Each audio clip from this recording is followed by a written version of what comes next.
Hello friends, T J creative വ്ളോഗ്സിൻ്റെ പുതിയൊരു വീഡിയോയിലേക്ക് എല്ലാവർക്കും സ്വാഗതം. നമുക്കിന്ന് അച്ചപ്പം ഉണ്ടാക്കിയാലോ? അതിനായിട്ട് നമുക്ക് ഇവിടെ 1.5 കിലോ അരിപ്പൊടിയാണ്, അപ്പപ്പൊടിയാണ് ഞാനിവിടെ എടുത്തു വെച്ചിരിക്കുന്നത്. 6 കപ്പ് തേങ്ങാപ്പാൽ, ഒരു തേങ്ങയുടെ പാല് 6 കപ്പായിട്ട് എടുത്തു വെച്ചിരിക്കുന്നതാണ്. പിന്നെ 1/4 ടീസ്പൂൺ ഉപ്പ്, 1/2 കപ്പ് പഞ്ചസാര, 1 ടീസ്പൂൺ ജീരകവും 1 ടീസ്പൂൺ എള്ളും കഴുകി വെച്ചിരിക്കുന്നതാണ്. പിന്നെ 2 മുട്ടയുമാണ് നമുക്കിതിലേക്ക് ആവശ്യമായിട്ട് വരുന്നത്. നമുക്ക് ആദ്യം തന്നെ ചെയ്യേണ്ടത് ഈ ഉപ്പും പഞ്ചസാരയും മുട്ടയും കൂടി മിക്സിയിൽ അടിച്ചെടുക്കുകയാണ് ആദ്യം ചെയ്യേണ്ടത്. അപ്പം നമുക്ക് ആദ്യമായിട്ട് ഇത് 3 മിക്സി അടിച്ചെടുത്ത് വരാം. ഇനി ഈ മിശ്രിതം നമുക്ക് അരിപ്പൊടിയിലേക്ക് ചേർത്ത് നന്നായിട്ട് മിക്സ് ചെയ്തെടുക്കാം. ഞാനിവിടെ ഒരു വിസ്ക് ഉപയോഗിച്ചിട്ടാണ് ഇത് മിക്സ് ചെയ്യുന്നത്. നിങ്ങൾക്ക് വേണമെങ്കിൽ കൈകൊണ്ടും ചെയ്യാം കേട്ടോ. അപ്പോൾ ഈ പഞ്ചസാരയുടെയും ഈ മുട്ടയുടെയും മിശ്രിതമൊക്കെ ഈ പൊടിയിൽ കംപ്ലീറ്റ് ആയിട്ട് നമുക്ക് പിന്നെ തേങ്ങാപ്പാൽ ഒഴിച്ച് മിക്സ് ചെയ്യാം.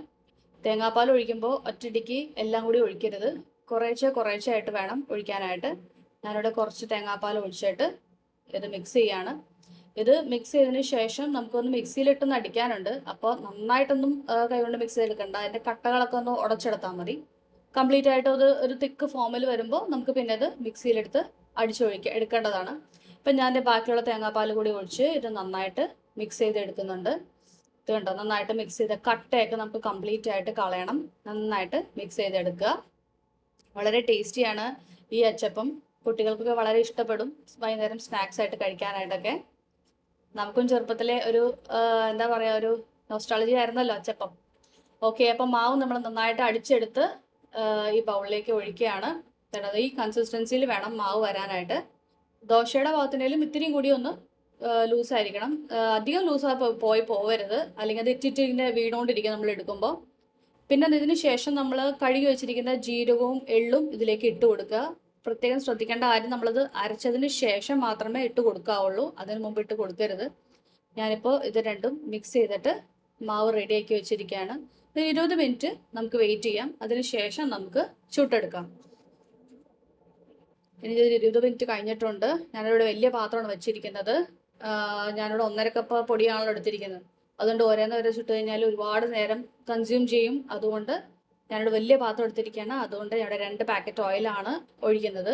നിങ്ങൾ കുറച്ച് എമൗണ്ടിലാണ് ഉണ്ടാക്കുന്നതെങ്കിൽ നിങ്ങൾക്ക് ഒരു പാക്കറ്റൊക്കെ മതിയാവും. ഒരു ചെറിയ പാത്രത്തിൽ ഉണ്ടാക്കി 1-2 വെച്ചൊക്കെ ഉണ്ടാക്കി എടുക്കാൻ പറ്റും. ഇപ്പോൾ ഈ പാത്രത്തിലായതുകൊണ്ട് എനിക്ക് 3-4 ഒരുമിച്ച് ഉണ്ടാക്കി എടുക്കാൻ പറ്റും. അതിൻ്റെ പേരിലാണ് വലിയ പാത്രം എടുത്തിരിക്കുന്നത്. ഓക്കെ, അപ്പോൾ 2 പാക്കറ്റ് ഓയിൽ ഞാനിവിടെ ഒഴിച്ചിട്ടുണ്ട്. ഇനി എണ്ണ നന്നായി ചൂടായി വരുന്നവരെ നമുക്ക് വെയിറ്റ് ചെയ്യാം. ഇതിൽ ശ്രദ്ധിക്കേണ്ട കാര്യം, നമ്മൾ ഈ അച്ച് ഈ എണ്ണയിൽ മുക്കി വെക്കണം. അത് ചൂടായിട്ട് മാത്രമേ മാവിൽ മുക്കി ഇതിലാക്കി ഇടാവുള്ളൂ. പിന്നെ ഈ അച്ച് മുക്കുന്ന നേരത്ത് 1/4 ഭാഗം മാത്രമേ അതിൽ മുക്കാവുള്ളൂ, അല്ലെങ്കിൽ മാവ് പിടിച്ചു പോകും. നമുക്ക് എണ്ണയിൽ നിന്ന് വിട്ട് കിട്ടാനൊക്കെ ഭയങ്കരമായിട്ട് ബുദ്ധിമുട്ടാവും. ഇപ്പോൾ കണ്ടോ, 1/4 ഭാഗം മുക്കിയിട്ടുള്ളൂ. ഇപ്പം നല്ല ഈസി ആയിട്ട് അത് വിട്ടു പോരുന്നത് കണ്ടോ. അതിനുശേഷം ഞാനിപ്പോൾ ഇത് എണ്ണയിൽ മുക്കി വെച്ച അച്ചാണ്, അതുകൊണ്ടാണ് ഞാൻ 2-3 അടുപ്പിച്ച് നമുക്ക് ഇടാനായിട്ടുള്ളൊരു സമയം ഉണ്ടാവും. അതിനുശേഷം പിന്നെ നമ്മൾ എണ്ണയിൽ തിരിച്ച് ഈ അച്ച് മുക്കി വെക്കണം. എങ്കിൽ മാത്രമേ ഇതുപോലെ നമുക്ക് സ്മൂത്തായിട്ട് വിട്ട് കിട്ടുള്ളൂ. കണ്ടോ, നല്ല സ്മൂത്തായിട്ട് വിട്ട് വരുന്നുണ്ടോ. ഇനി നമുക്കത് കുറച്ച് നേരം എണ്ണയിലേക്ക് മുക്കി വെക്കാം. ഒരു 5-6 സെക്കൻഡ് മുക്കി വെച്ചാൽ മതിയാവും. അപ്പം ഞാൻ ഈ ഉണ്ടാക്കുന്ന അച്ചപ്പവും എൻ്റെ റെസിപ്പി നിങ്ങൾക്ക് ഇഷ്ടമായെങ്കിൽ എല്ലാവരും ലൈക്ക് ചെയ്യുക, ഷെയർ ചെയ്യുക, സബ്സ്ക്രൈബ് ചെയ്യുക. നിങ്ങളും തീർച്ചയായിട്ടും ഉണ്ടാക്കി വെക്കുക. വീട്ടിലുണ്ടാക്കി വെക്കുന്നതുകൊണ്ട് വളരെ ഹെൽത്തിയാണ്. കുഞ്ഞുങ്ങൾക്ക് വരുമ്പോൾ നമുക്ക് കൊടുക്കാനും വളരെയധികം സൂട്ടബിൾ ആയിട്ടുള്ള ഫുഡാണ് ഈവനിങ് സ്നാക്കായിട്ട്. അപ്പോൾ എല്ലാവരും ഉറപ്പായിട്ടും ട്രൈ ചെയ്യുമെന്ന് വിശ്വസിക്കുന്നു. അപ്പോൾ നമുക്ക് ഇനിയൊരു വീഡിയോയുമായിട്ട് ഇനിയും കാണാം. അതുവരെ എല്ലാവർക്കും നമസ്കാരം. Thanks for watching.